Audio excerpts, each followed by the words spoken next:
एक लक्षात येतं की विरोधकांनी काही बोललं की मग माझ्याकडनं काहीतरी जाणार, मग त्यामध्ये नक्कीच मुख्यमंत्र्यांना उत्तर द्यायला अडचण होणार.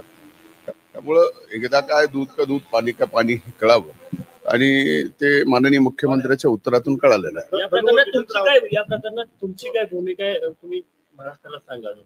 एक लक्षात घ्या, मी सुरुवातीपासून म्हणतोय की हे व्यवहारातनं झालेलं भांडण आहे, ज्यातनं अतिशय निर्गुण हत्या ही संतोष देशमुखांची झाली आणि अशा प्रकारे हत्या झाली आहे की त्याचं समर्थन कोणीच करू शकत नाही. त्यामुळं जवळजवळ सर्वच आरोपी आता त्यात अटक झालेले आहेत आणि जेवढी तीव्र भावना या प्रकरणामध्ये आमच्या सर्वांचीच होती, आता त्यात आरोपी अटक झाले, त्याच्यात SID नेमलेली आहे. CID नेमल्यानंतर आता याच्यामध्ये फार शेवटपर्यंत त्याचा तपास होणार आहे.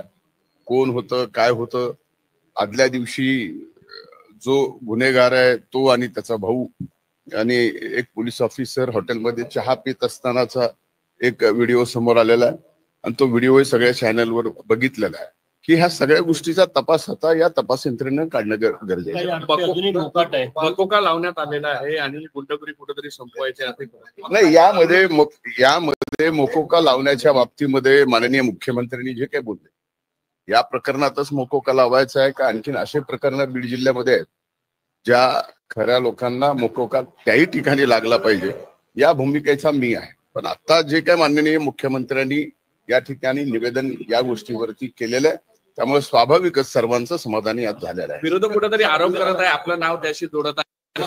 माझ्या आरोपाशी माझ्या नावाशी जोडणं, तसा आरोप करणं या सदनामध्ये अनेकदा असे प्रकार घडलेले आहेत.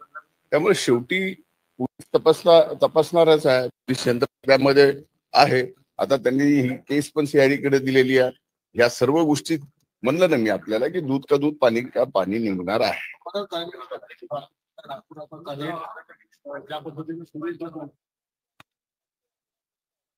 लक्षात घ्या, विरोधी पक्ष नेत्यांनी काय बोलावं हे मला सांगता येत नाही, पण त्यांनी हे जरी सांगितलं कराड कुठे आहे तर तेही पोलिसांनी काम केलं असतं, त्यांना अटक केली असती. तुम्ही या घटनेकडे कसं पाहता, तुम्हाला काय वाटते, काय कारवाई झाली पाहिजे?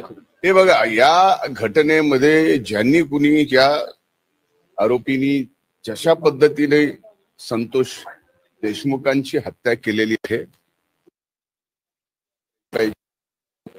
ही माझी स्पष्ट भूमिका. धनंजय मुंडेंनी ही प्रतिक्रिया दिलेली आहे. तपास यंत्रणेच्या माध्यमातून खरं काय ते समोर येईल असं सुद्धा धनंजय मुंडे यावेळी म्हणाले. संतोष देशमुखांच्या हत्येचं कुणीही समर्थन करू शकत नाही.